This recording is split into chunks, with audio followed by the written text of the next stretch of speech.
इस क्लास के माध्यम से आज हम जानेंगे कि मात्र 3 माह हमें पढ़कर संस्कृत विषय में बोर्ड एग्जाम में 90+ नंबर कैसे ला सकते हैं। यानी 90+ नंबर आप बिल्कुल आसानी से ला सकते हैं। मात्र आपको यहाँ पे कुछ बात पर यानी विशेष ध्यान देना है। चलिए ध्यान दीजिए। पहले सबसे पहले हम अभी क्या बोले कि 3 माह में आप 90+ नंबर ला सकते हैं। तो उसके लिए आपको सबसे पहले विषय वस्तु को जानना पड़ेगा। यानी सिलेबस में हमें क्या दिया गया है, क्या पढ़ना है और क्या छोड़ना है, उसको मतलब मुख्य रूप से उसको ध्यान में रखते हुए उसके हिसाब से हम पढ़ेंगे। तब हम जाकर 3 माह में 90+ नंबर बिल्कुल आसानी से ला सकते हैं। तो क्लास में लास्ट तक बने रहिए और क्लास में अगर नए हैं तो चैनल को सब्सक्राइब कर लीजिए और बेल आइकन को प्रेस कर लीजिए ताकि आने वाला नोटिफिकेशन आपको समय पर मिलता रहे। तो सबसे पहले हम लोग इसमें क्या जानेंगे कि सिलेबस क्या है और हमें मुख्य रूप से पढ़ना क्या है। ध्यान दीजिए, जो भी सिलेबस है यानी भाषा में क्या है, चाहे हिंदी हो या संस्कृत हो, उसको 2 भागों में बांट दिया गया है। एक भाग क्या है, एक व्याकरण है और दूसरा आपका जो क्या है किताब है। यानी यहाँ पे ध्यान दीजिए, व्याकरण में आपको 50% यानी बांट दिया गया है और 50% जो है किसमें, किताब में। यानी तो हमारा संस्कृत किताब क्या है, प्यूसम भाग फर्स्ट और सेकेंड। यानी संस्कृत में 2 किताब पढ़ना है, एक है प्यूसम भाग फर्स्ट और दूसरा सेकेंड। तो सबसे ज्यादा जो क्वेश्चन आता है प्यूसम भाग सेकेंड यानी 2 से रहता है, ठीक है, और इससे भाग फर्स्ट से बहुत कम क्वेश्चन आता है। चलिए ध्यान दीजिए। अब देखिए मुख्य टॉपिक जो है व्याकरण में हमें क्या क्या पढ़ना है। देखिए सबसे पहले बिना टॉपिक जाने हम किस टॉपिक को पढ़ें किस टॉपिक को छोड़ें, क्योंकि मात्र हमें 3 माह में ही 90 नंबर लाना है। तो उसके लिए मुख्य बिंदु जो है ध्यान दीजिए, सबसे पहले वर्ण प्रकरण से जो है 1 से 2 अंक का प्रश्न पूछा जाता है। उसके बाद जो है संधि है, उसमें 2 से 3 अंक का प्रश्न रहेगा। समास से 4 से 5 अंक का प्रश्न पूछा जाता है। अनुवाद जो है संस्कृत में जो अनुवाद है 7 अंक का बोर्ड एग्जाम में पूछा जाएगा। पत्र लेखन जो है, पत्र लेखन यानी पत्र आपको 2 पत्र मिलता है लिखने के लिए, एक 4 अंक वाला और एक 5 अंक वाला। उसके बाद जो है अनुच्छेद, अनुच्छेद 7 अंक का रहता है। उसके बाद अपठित गद्यांश रहेगा व्याकरण सेक्शन में। उसके बाद देखिए अपठित गद्यांश के बाद क्या है, कारक प्रकरण 3 से 4 अंक, 3 अंक या 4 अंक का पूछा जाएगा। प्रत्यय से भी 3 से 4 अंक है और उपसर्ग से 2 से 3 अंक पूछा जाएगा। उसके बाद है शब्द रूप, शब्द रूप से क्या है 2 से 3 अंक का प्रश्न पूछा जाएगा, ठीक है।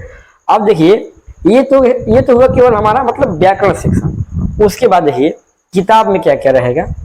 किताब से जो क्वेश्चन रहेगा मात्र इसे लघु उत्तरीय प्रश्न रहेगा, कुल 16 अंक का, कुल 16 अंक का प्रश्न पूछा जाएगा। और बाकी जो रहेगा बाकी सब किस में जाएगा, वस्तुनिष्ठ प्रश्न यानी ऑब्जेक्टिव में रहेगा, ठीक है। अब इसके बाद हम लोग क्या जाने कि संस्कृत व्याकरण में कौन कौन से टॉपिक को पढ़ना है। हिंदी में जो है लघु उत्तरीय प्रश्न रहेगा, वो भी प्रश्न जो रहेगा हिंदी में रहेगा। आपको जवाब जो है हिंदी में देना है, संस्कृत में नहीं देना है। ये भी जो ऑब्जेक्टिव प्रश्न रहेगा समझिए कि 95% जो होता है इतना परसेंट प्रश्न हिंदी में ही रहता है, संस्कृत में प्रश्न नहीं पूछा जाता है। वही प्रश्न हिंदी में रहता है, 4-5 मतलब % ही होता है जो प्रश्न संस्कृत में रहेगा। अब ध्यान दीजिए, ये तो हुआ टॉपिक। इसके बाद ही जो बोर्ड एग्जाम है उसमें 50% ऑब्जेक्टिव, 50% यानी आधा ऑब्जेक्टिव और आधा क्या है सब्जेक्टिव है। यानी दोनों सेक्शन से, किताब से भी और व्याकरण से भी जो भी प्रश्न रहेगा उसको 2 भागों में बांट दिया गया है, आधा व्याकरण, आधा ऑब्जेक्टिव और आधा सब्जेक्टिव। तो सबसे पहले आपको ऑब्जेक्टिव सेक्शन मिलेगा। इसमें बोर्ड एग्जाम में क्या किया गया है कि बेहतर से बेहतर अंक लाने के लिए इसमें प्रश्नों की संख्या को 2 गुना कर दिया गया है। यानी जितना अंक का प्रश्न आपसे पूछा जाएगा उससे 2 गुना प्रश्न दिया जाएगा आपको हल करने के लिए। और उसमें आपको चुन लेना है जो आपको आसान लगे, जो आपको याद हो, उस प्रश्न का जवाब दीजिए और बाकी प्रश्नों को छोड़ दीजिए। यानी दुगुना प्रश्न कर दिया गया है। जैसे मान लीजिए यहाँ पे ध्यान दीजिए, ये ऑब्जेक्टिव सेक्शन है, वस्तुनिष्ठ प्रश्न, इसमें आपको 100 प्रश्न दिया जाएगा। कुल प्रश्नों की संख्या 100 रहेगा, जिसमें से मात्र आपको किन्हीं 50 प्रश्नों का ही अपने उत्तर पुस्तिका यानी ओ मार्कशीट में भरना है। टोटल प्रश्नों की संख्या ऑब्जेक्टिव जो है 100 है, मात्र इसमें से किसी 50 प्रश्नों का ही जवाब देना है जो आपको याद हो। अब ध्यान दीजिए, यहाँ पे इसमें जो प्रश्न रहेगा व्याकरण सेक्शन से भी रहेगा और किताब से भी रहेगा, यानी दोनों से मिक्स प्रश्न रहेगा। इसके बाद आइए सब्जेक्टिव में, ध्यान दीजिए यहाँ पे क्या है, 1 से लेकर कुल इसमें 100 प्रश्न रहेगा। ध्यान दीजिए यहाँ पे कहाँ तक है, टोटल 37 तक है। इसके बाद देखिए, इसके बाद यहां 95 हुआ और इसके बाद 100 प्रश्न हुआ। यानी इस तरह से ऑब्जेक्टिव में कुल 100 प्रश्न पूछा जाएगा, जो आपके किताब और व्याकरण दोनों सेक्शन से रहेगा। इसके बाद आइए सब्जेक्टिव में। सब्जेक्टिव में जो है अपठित गद्यांश, अधोलिखित गद्यांशों को ध्यानपूर्वक पढ़कर उस पर आधारित प्रश्नों का उत्तर निर्देशानुसार देना है। इसमें देखिए, इसमें क्या रहेगा, 2 गद्यांश रहेगा, एक रहेगा 6 अंक वाला, एक रहेगा 7 अंक वाला। 6 अंक वाला जो है इसमें शीर्षक नहीं रहेगा, यानी जैसे मान लीजिए यहाँ पे क्या है, क्वेश्चन है कि अस्य गद्यांशस्य एकम समुचितम शीर्षकम लिखत, यानी एक जो गद्यांश जो है उसका एक समुचित शीर्षक देना है। तो जिसमें शीर्षक रहेगा वो 7 अंक का रहेगा, और जिसमें नहीं रहता है वो क्या रहेगा, 6 अंक का रहेगा। और देखिए दोनों जो ये 6 अंक और 7 अंक वाला जो प्रश्न है, यानी जो अपठित गद्यांश है, उसमें भी 2-2 प्रश्न दिया जाएगा। इसमें आप कंफ्यूज आपको नहीं होना है, नहीं तो क्या करते हैं कि विद्यार्थी क्या करते हैं कि इन्हीं दोनों को हल कर देते हैं, तो समझिए कि आपका नंबर कट जाएगा, वहां पे गड़बड़ हो जाएगा। देखिए यहाँ पे जो है अ दिया है, इसमें से एक गद्यांश ये हुआ और दूसरा अथवा करके आपको नीचे दिया गया है, यानी इन दोनों में से किसी एक को हल करना है, किसी एक प्रश्न को ही हल करना है। जैसे मान लीजिए अगर इसको हम हल कर रहे हैं तो इसमें प्रश्नों की संख्या एक पदेन उत्तरत, यानी 2 इसमें 1 पद वाला है, और पूर्व वाक्य वाला 2 प्रश्न है।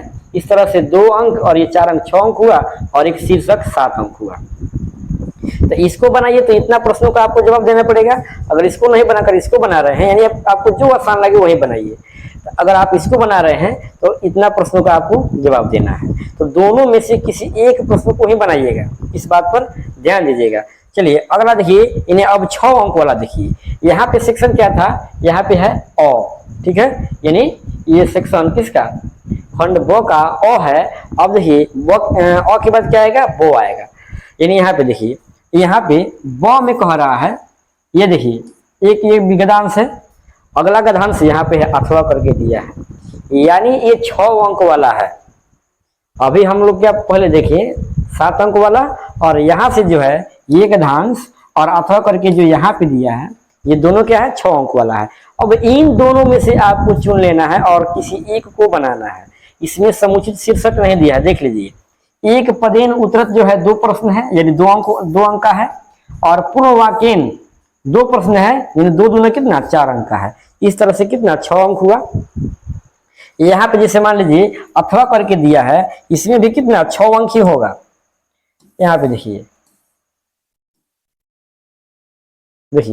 यहाँ पे क्या है, 2 अंक यहाँ पे है और 4 अंक वाला ये है, यानी 2 दूना कितना, 4 अंक का हुआ। इस तरह से 6 अंक का हुआ।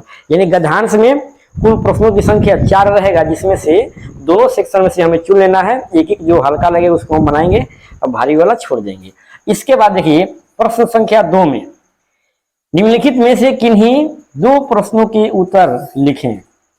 क्या करना है, किन्हीं 2 प्रश्नों का उत्तर लिखना है। और ये जो क्या है, ये पत्र है, क्या है, पत्र है। देखिए पत्र में हम लोग क्या देखे थे कि एक 5 अंक का रहेगा और एक कितना, 4 अंक का रहेगा। तो अगर 5 अंक वाला रहता है तो उसको 2 सेक्शन में बांट देता है, लेकिन इसमें क्या है, मात्र 8 अंक का ही पूछा गया है, यानी 4 प्रश्न रहेगा इसमें। देखिए 1 2 3 4, और मात्र इसमें से कोई 2 प्रश्न को हल कर लेना है, यानी 4 गो क्या है। देखिए यहाँ पे ये चारों क्या है, पत्र पूछा गया है, पत्र है, पत्र लेखन। तो यहाँ पे देखिए अपने मित्र के विवाह में सम्मिलित होने हेतु 2 दिनों के अवकाश के लिए प्रधानाध्यापक को संस्कृत में एक आवेदन पत्र लिखें। ये भी पत्र है। अपने उत्तम परीक्षा फल का विवरण देते हुए पिता को संस्कृत में एक पत्र लिखें। ये भी ट्यूशन भाग 2 पुस्तक वीपी द्वारा भेजने के लिए प्रकाश को एक पत्र संस्कृत में लिखे। ये पत्र जो संस्कृत में है। पटना भ्रमण पर चलने के लिए अपने मित्र को एक पत्र संस्कृत में लिखे। यहाँ पे सब में देखिए, सब में संस्कृत शब्द जनाया होगा। संस्कृत में लिखिए, संस्कृत में लिखिए। ये जो पत्र लिखना है आपको हिंदी में नहीं लिखना है। आप यहाँ पे क्या कीजिएगा, सभी जो प्रश्न पूछा गया है उसका जवाब किसमें देना है, संस्कृत में देना है। इसमें यानी पत्र हमें संस्कृत में लिखना होगा।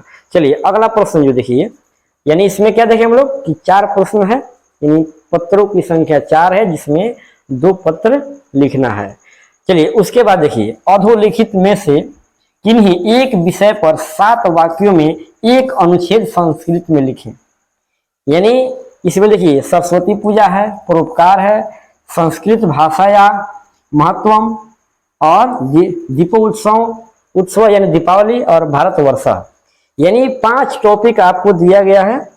इसमें 5 में से किसी एक पर आपको जो भी आसान लगे या आपको जो भी रिवीजन हो, प्रैक्टिस हो, उसमें से किसी एक को चुनना है, ये 5 में से, और 7 वाक्य में आपको क्या करना है, अनुच्छेद लिखना है। जैसे मान लीजिए आपको लिखना है भारतवर्ष पर, है कि नहीं, तो 7 अनुवाद आप सोचिए और उसको संस्कृत में अनुवाद करके 1 नंबर 2 नंबर चढ़ाकर आसानी से लिख लीजिए। चलिए अगला प्रश्न देखिए। अगला प्रश्न क्या है कि निम्नलिखित में से किन्हीं 6 वाक्यों का अनुवाद संस्कृत में करें। यानी टोटल प्रश्नों की संख्या जो है 12 रहेगा, जिसमें से मात्र आपको 6 प्रश्न का ही जवाब देना है। यानी वाक्यों की संख्या कितना रहेगा, क से लेकर ठ तक जो हम लोग गिनेंगे तो कितना 12 होगा, लेकिन मात्र इसमें से जो हमें 6 जो अनुवाद है जो आसान लगेगा उसी को बनाएंगे, बाकी को छोड़ देंगे। ठीक है। इसके बाद देखिए, इसके बाद किताब में देखिए क्या है, किताब से जो लघु उत्तर ये प्रश्न पूछेगा वो देखिए क्या है। अधोलिखित में से किन्हीं 8 प्रश्नों के उत्तर दें। यानी इसमें से कुल प्रश्नों की संख्या कितना रहेगा, 16 रहेगा, जिसमें से हमें मात्र 8 प्रश्न, और जो प्रत्येक प्रश्न है 2 अंक का है। यानी इस तरह से कितना अंक का हो जाएगा, 16 अंक का। यानी कुल जो प्रश्नों की संख्या है 8 हमें बनाना है, और वो कितना अंक का होगा, 16 अंक का होगा।